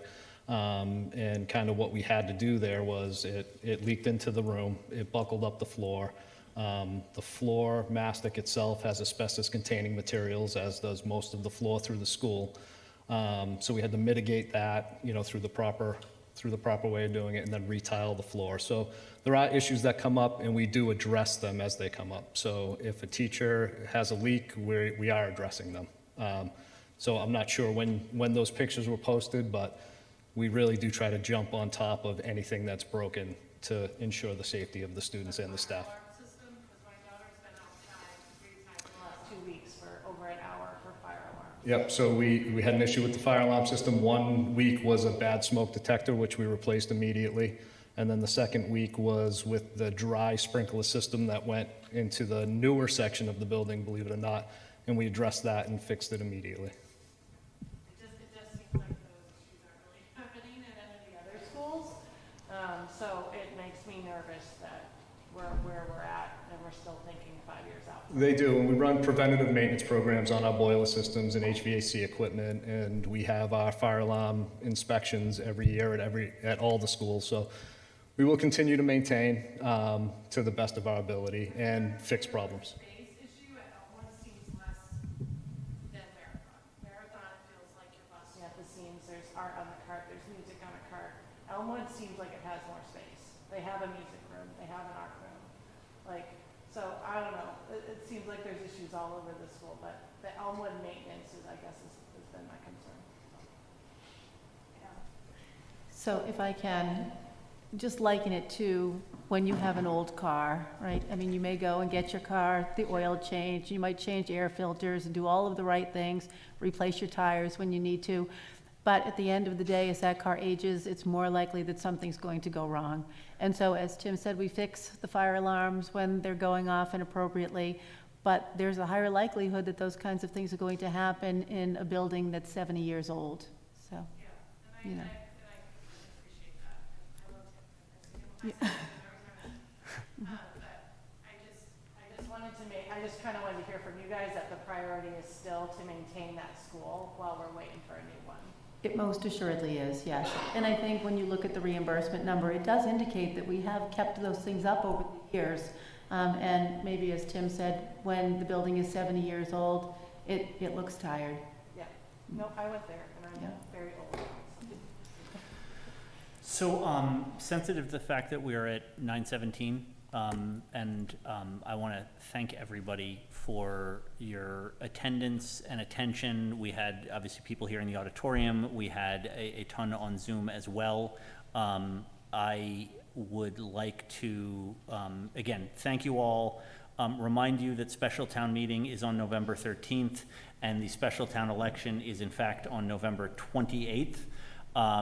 And we will have another public forum on November 7th, right here in this location. So if you have any questions additionally that come up in the meantime, also you can always visit elmwoodproject.com and send your questions directly through there. We respond as quickly as we possibly can. But I want to thank HCAM for putting this together. I want to thank the facilities team for getting our space ready here. And everyone have a good night.